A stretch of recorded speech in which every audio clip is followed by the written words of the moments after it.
Bonsoir à tous, bienvenue dans le 20h de ce 21 mai sur RTI 1, les titres. Les chrétiens ont célébré aujourd'hui la fête de l'Ascension, la montée du Christ au ciel.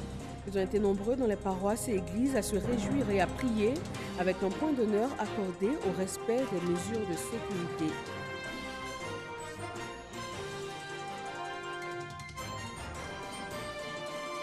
« 70 nouveaux cas sur 1055 échantillons prélevés, soit 6,6% de cas positifs, 17 guéris et 0 décès. La Côte d'Ivoire compte à ce jour 2301 cas confirmés, dont 1100 guéris, 29 décès et 1172 cas actifs. Le point presse quotidien du gouvernement s'est tenu ce jeudi à Beaunois, dans la région du Sud Comoé. La municipalité de la ville a communiqué sur l'ensemble des dispositions prises sur place contre le coronavirus.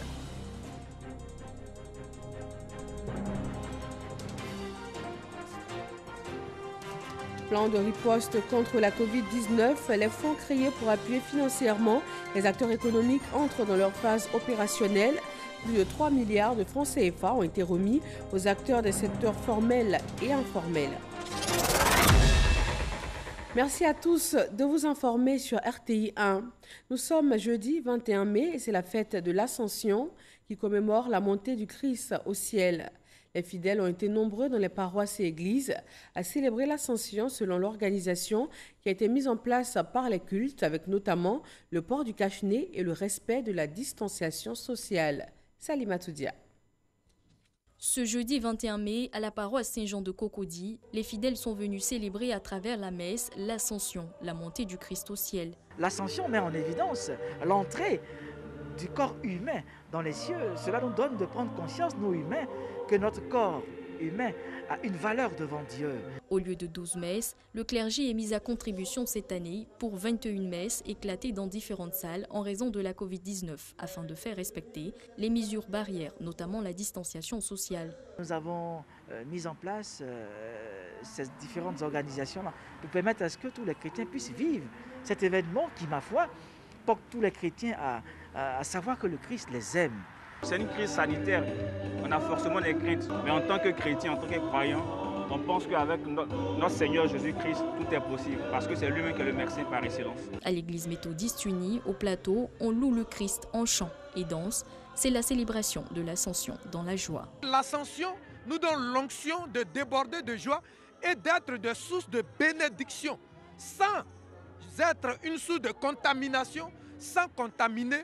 Alors, nous apportons la joie et nous restaurons le pays dans la dimension de l'Ascension. Les fidèles, eux, sont heureux de se retrouver après des semaines confinées. Depuis près de 2 mois, nous n'avons pas eu l'occasion d'être ensemble, mais ça ne nous a pas empêché d'organiser des cultes familiaux à la maison, avec des directives qui nous avaient été données par notre bishop. Et donc, c'est vrai, ça a aussi pris une certaine allure en famille, mais lorsqu'on se retrouve ensemble, ça donne encore plus de motivation. Du côté de la Fédération évangélique de Côte d'Ivoire, pas de célébration, mais un message divin à délivrer. Ce que nous, les chrétiens, nous devons retenir, c'est que notre Seigneur a remporté la victoire sur le péché, sur la mort. Et ensuite, il est allé au ciel. Mais avant d'aller au ciel, il a recommandé aux disciples d'aller partout et d'annoncer l'évangile. Nous encourageons les fidèles et tout le monde d'ailleurs à respecter les mesures barrières qui sont données afin de nous protéger et d'éviter la propagation de cette pandémie. Les fidèles chrétiens ont surtout été invités à garder la foi en cette période de crise sanitaire mondiale. Les fidèles de Boaké et dans le Béquet ont eux aussi célébré l'Ascension dans le respect des mesures barrières. Les autorités religieuses les ont invités à faire preuve de courage et à garder espoir à cette occasion. Tchénéba Ouattara, Kwadio Kwame. L'Ascension, fête chrétienne célébrée 40 jours après Pâques, rappelle l'élévation de Jésus-Christ vers Dieu son Père après sa résurrection. Cette année, la fête se déroule dans un contexte particulier et sobre du fait de la pandémie à coronavirus. À la cathédrale Sainte-Thérèse de l'Enfant Jésus, des dispositions sont prises à cet effet. Nous avons numéroté les bancs en tenant compte des mesures de distance de 1 mètre. Nous imposons aux fidèles le port des masques. À l'entrée de l'église, il faut laver les mains avec du savon, de l'eau ou bien mettre du gel hydroalcoolique. Les fidèles ont prié, chanté et dansé à la gloire du Seigneur Jésus, tout en respectant les mesures barrières. Mais quel sens spirituel peut-on accorder à la fête de l'Ascension? Le premier sens est que notre Seigneur s'en va et nous avons donc cette espérance de le rejoindre, puisque nous sommes les membres de son corps. Le deuxième sens est qu'il s'en va auprès du Père et il nous a fait une promesse. Cette promesse, c'est de nous envoyer l'Esprit Saint, le Paraclet, le défenseur. À Aouniassou, paroisse Saint-Jean-Baptiste, on veille au respect strict des mesures barrières. Lavage des mains, port du cache-nez, distanciation sociale et respect de la limitation des fidèles à 200 personnes. Occasion pour le curé de la paroisse d'inviter les fidèles chrétiens à garder espoir. Vu tout ce qu'il a fait pour nous, cette assurance qu'il nous donne, à savoir il est avec nous tous les jours jusqu'à la fin du monde, jusqu'à la fin du temps, cette assurance nous permet d'être outillés, d'être rassurés pour annoncer sans peur, sans se dérober la bonne nouvelle. Nous vivons dans une société où le chrétien, qui est certes sur la terre ici, est un citoyen du ciel. Et c'est ce qui doit se prévaloir dans tous ces actes pour que nous puissions avoir un monde beaucoup plus paisible et beaucoup plus fraternel. La fête de l'Ascension est l'une des principales célébrations qui s'inscrit dans le prolongement des Pâques et annonce la Pentecôte 10 jours plus tard. Ces célébrations religieuses ont été marquées du sceau du coronavirus et le monde entier continue le combat contre la pandémie. La Côte d'Ivoire met l'accent sur la sensibilisation.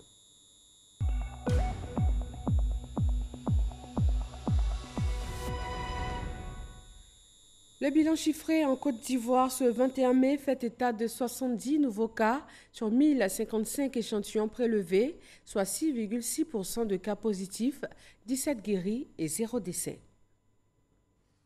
Le ministère de la Santé et de l'Hygiène publique a enregistré ce jour, jeudi 21 mai 2020, 70 nouveaux cas de Covid-19 sur 1055 échantillons prélevés, soit 6,6% de cas positifs, 17 guéris et 0 décès.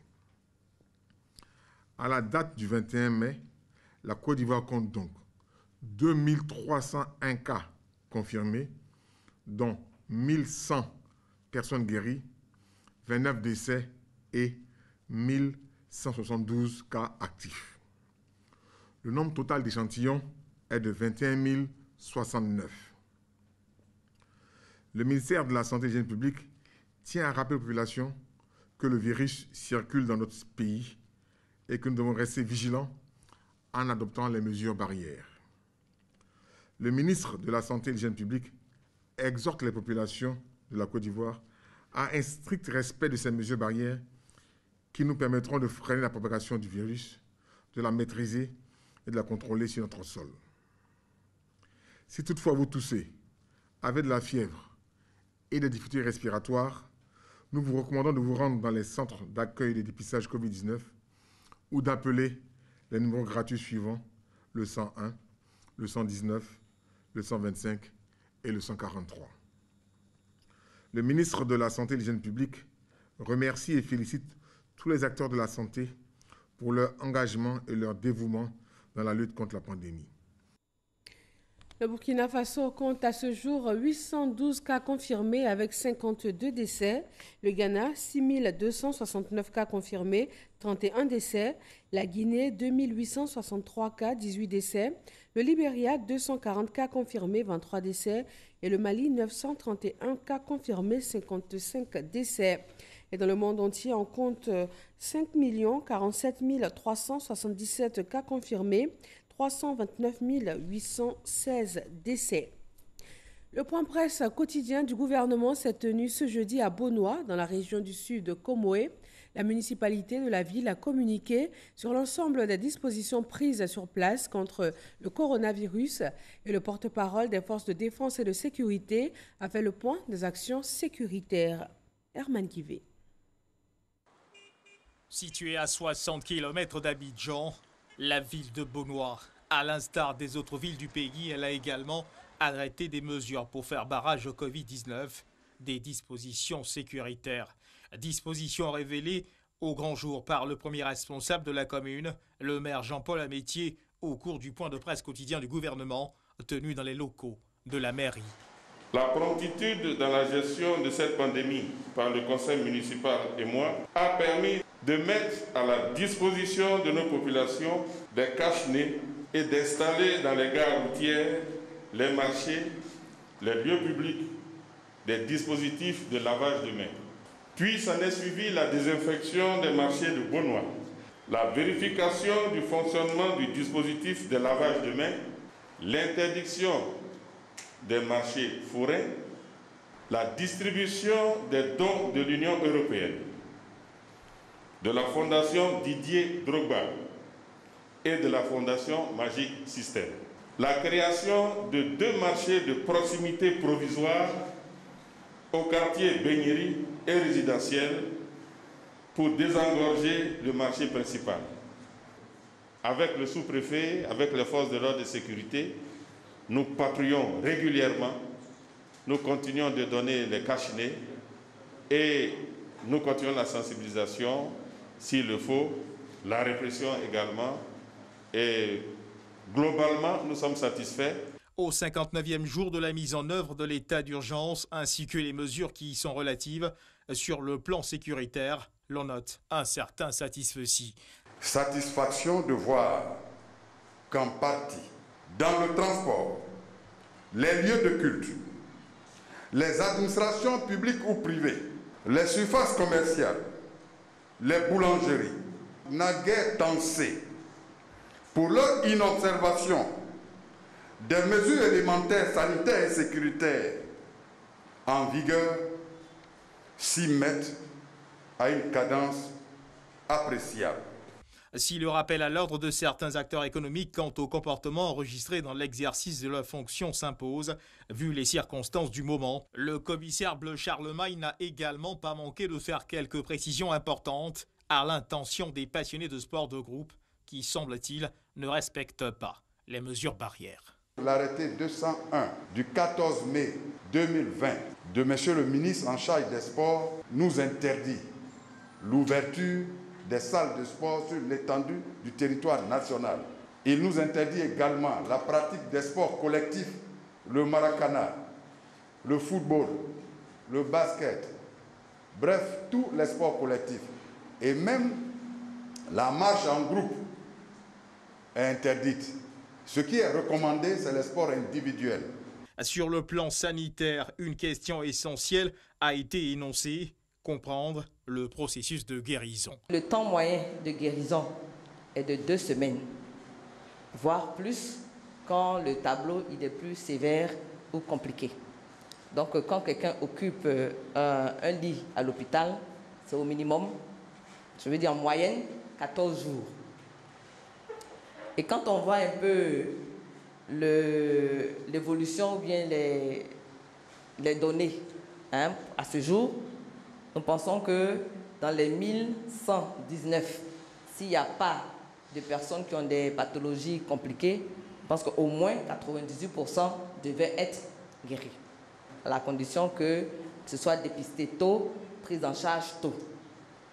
C'est pour ça que nous appelons à ce que, devant les signes évocateurs, on appelle les numéros que nous avons indiqués ou qu'on se rende dans un centre de dépistage pour être diagnostiqué. Il est d'ailleurs appelé aux personnes déclarées guéries de continuer de se protéger en observant les mesures barrières, car jusqu'à preuve du contraire, selon le docteur Edith Kwasi, la science ne garantit pas pour le moment que ceux-ci seraient à l'abri d'une nouvelle contamination.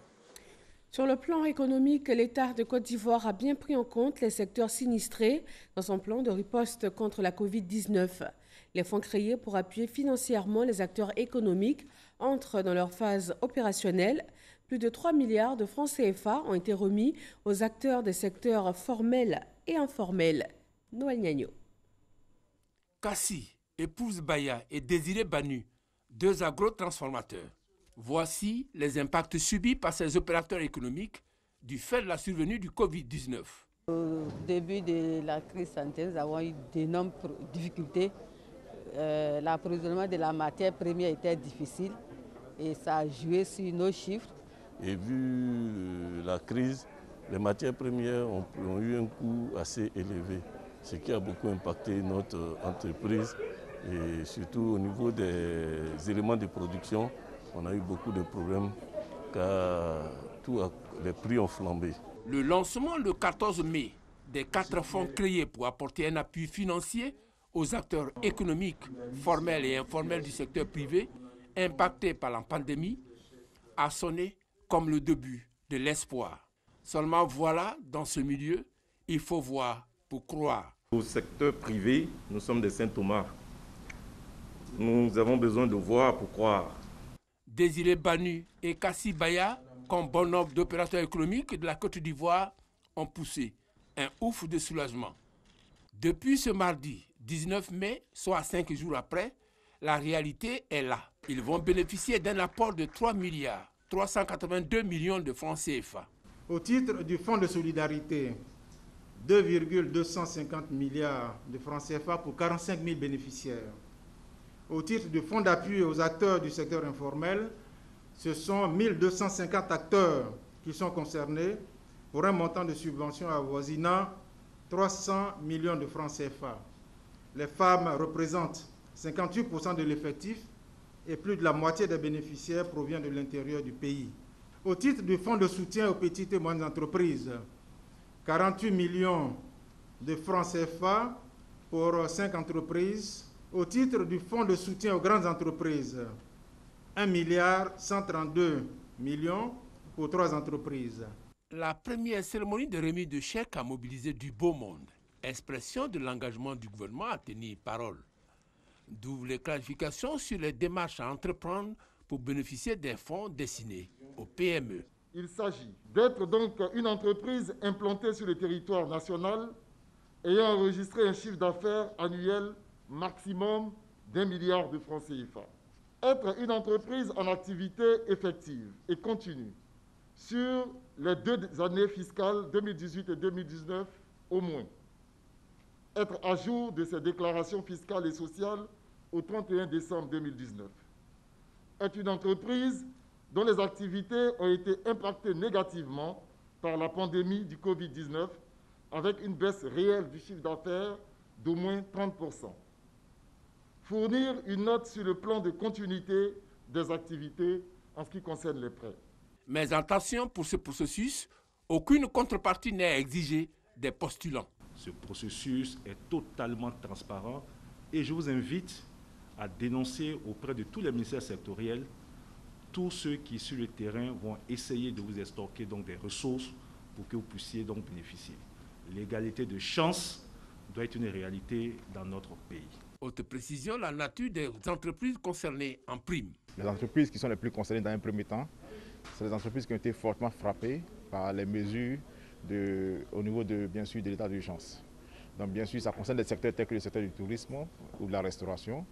Vous avez aussi des secteurs, bien sûr, comme des secteurs du BTP ou de l'agroalimentaire, qui bien sûr ont été touchés de façon indirecte, avec les mesures de couvre-feu également.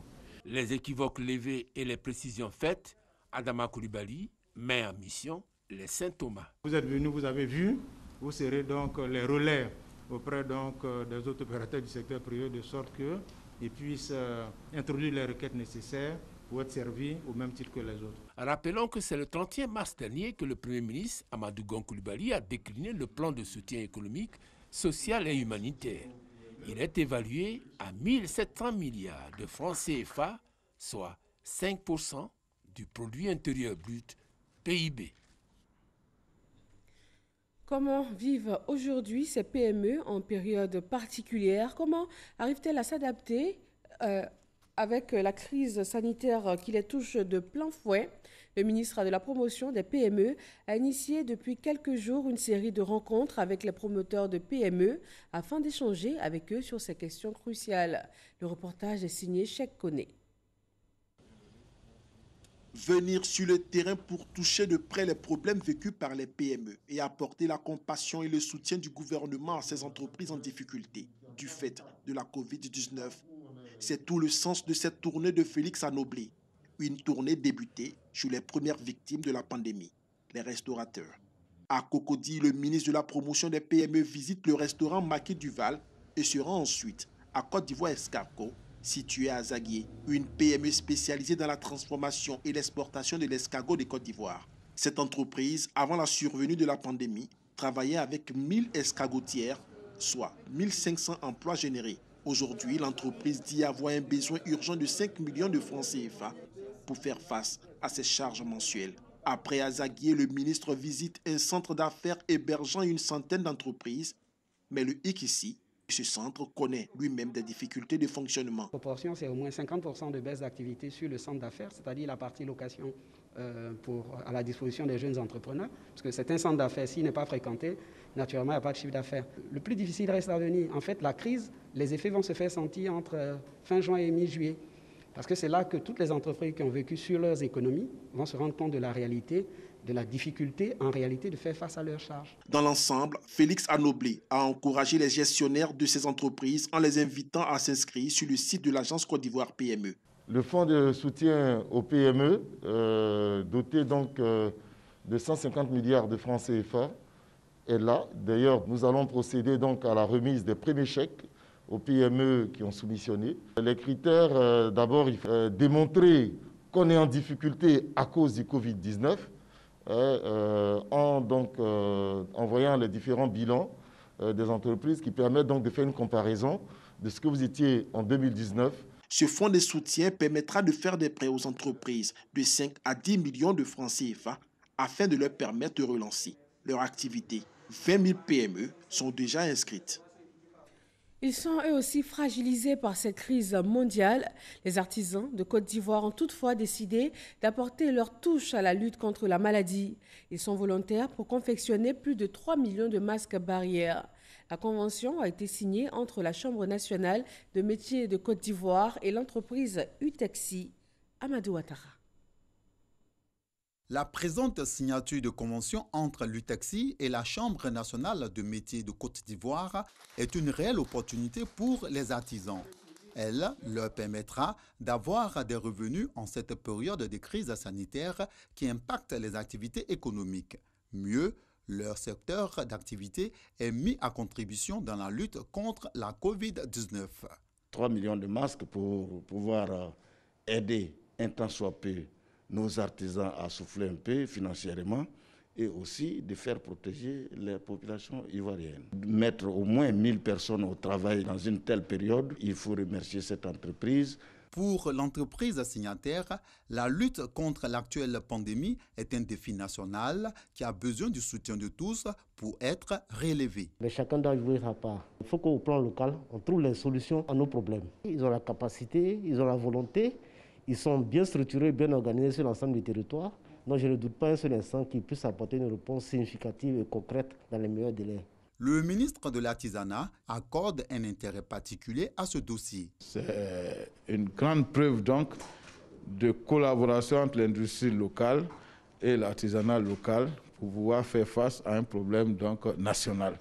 Je suis très heureux en tant que ministre de l'Artisanat et je voudrais donc dire aux artisans que la promesse que nous avions faite au nom du gouvernement de les associer pleinement, très bientôt donc, ils pourront, à travers ce contrat, fabriquer des masques made in Côte d'Ivoire pour les populations de Côte d'Ivoire. C'est un marché de l'État de Côte d'Ivoire qui avoisine la somme d'1 milliard de francs CFA.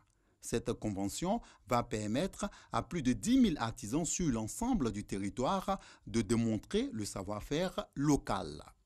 À côté de ces masques réutilisables, les masques jetables et les gants constituent une nouvelle forme de déchets pour les ménages. Pour les aider à mieux les gérer, le ministère de l'Assainissement et de la Salubrité a initié une opération de distribution de sacs poubelles. Ces sacs poubelles vont aussi servir à mieux gérer les déchets ménagers. Jean-Luc Bangbo. Cité Laurier Neuf à Cocody. Top départ de la grande opération de distribution gratuite des sacs poubelles aux ménages du district d'Abidjan. Madame Catherine Dion est l'une des premières bénéficiaires de cette opération qui va toucher 5000 ménages. Venez aujourd'hui nous donner encore des sacs poubelles pour que nous conservons les ordures déjà qui vont nous épargner des moustiquaires et d'autres maladies. La campagne, faire comprendre à tout le monde que ce n'est pas pour l'État, que c'est pour nous-mêmes. C'est pour nous protéger, c'est pour nous préserver contre la maladie. Comme Madame Dion, ce sont environ 700 ménages qui recevront au cours de cette première journée 30 sacs poubelles chacun dans la commune de Cocody. Les ménages de 13 villes ont également reçu la visite des agents du ministère de l'Assainissement et de la Salubrité. Un environnement sain donne vie à un homme sain.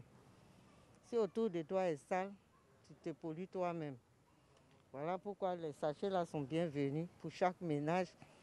C'est à nous de rééduquer les personnes dans les appartements pour leur dire que tel déchet doit être ici, tel déchet doit être là. Ce sont 27 000 sacs poubelles qui ont été distribués au cours de cette première journée à 900 ménages de 13 villes. Une opération qui vise surtout à assurer une meilleure gestion des déchets des ménages en cette période de crise sanitaire. Aujourd'hui, nous avons les cache-nez, les gants que nous mettons dans nos poubelles de ménage.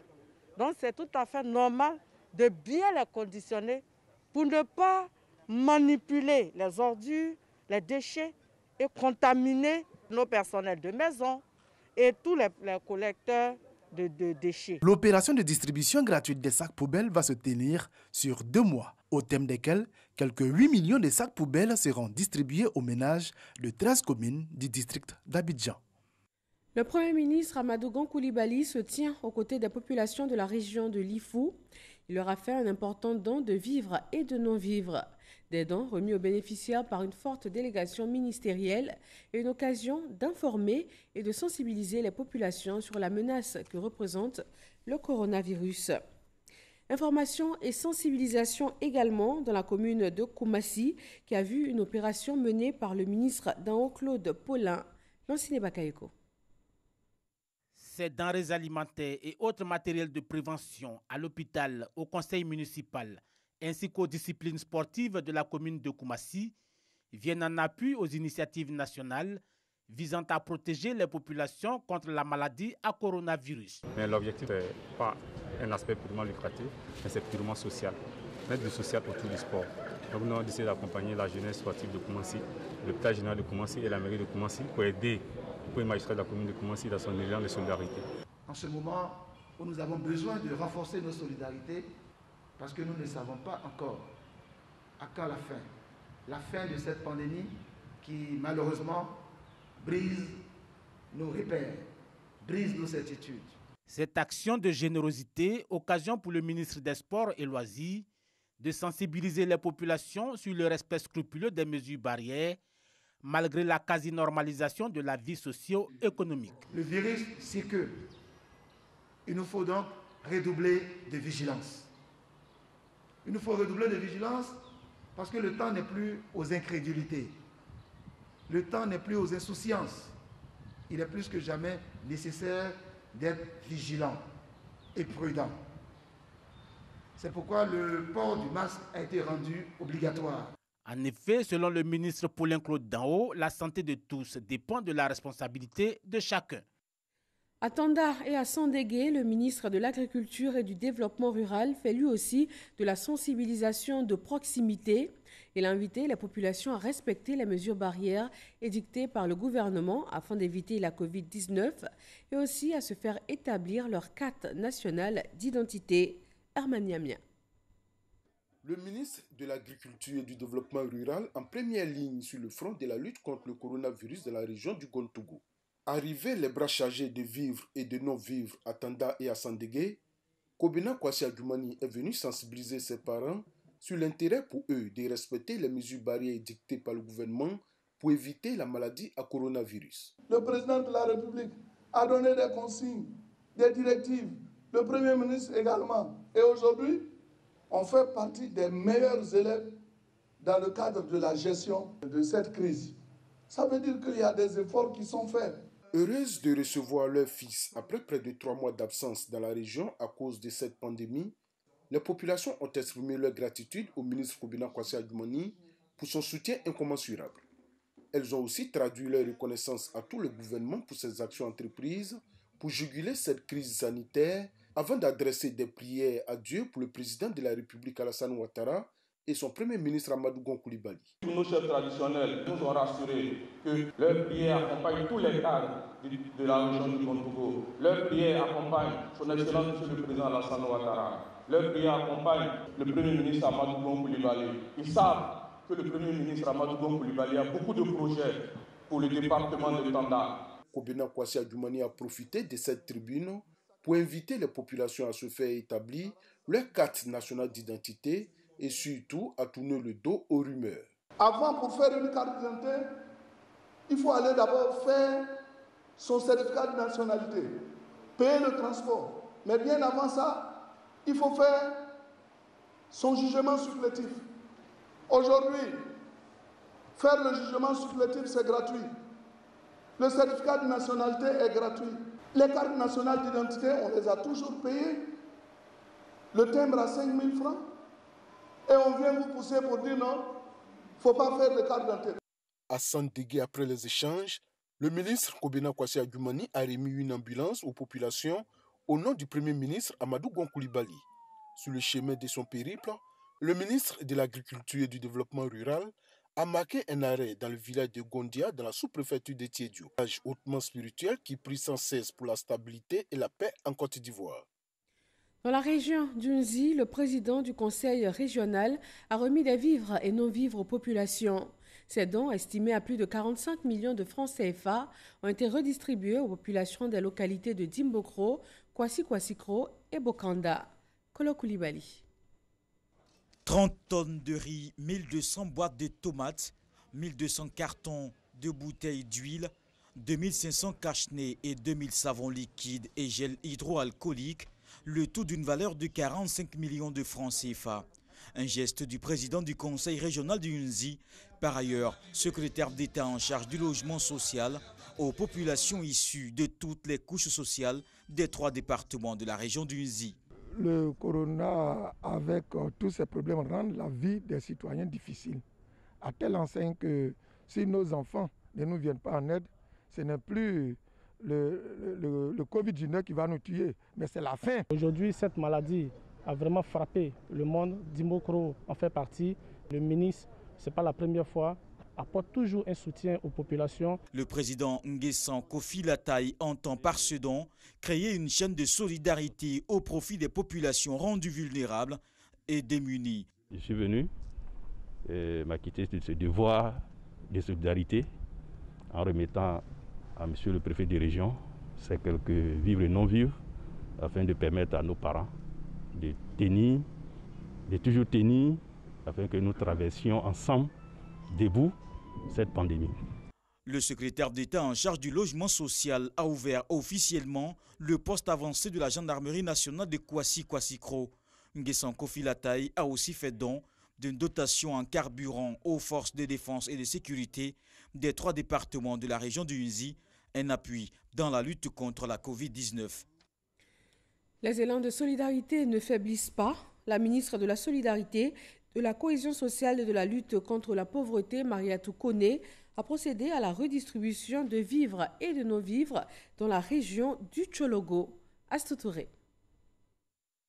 La distribution des vivres et non-vivres continue au ministère de la Solidarité, de la Cohésion sociale et de la lutte contre la pauvreté.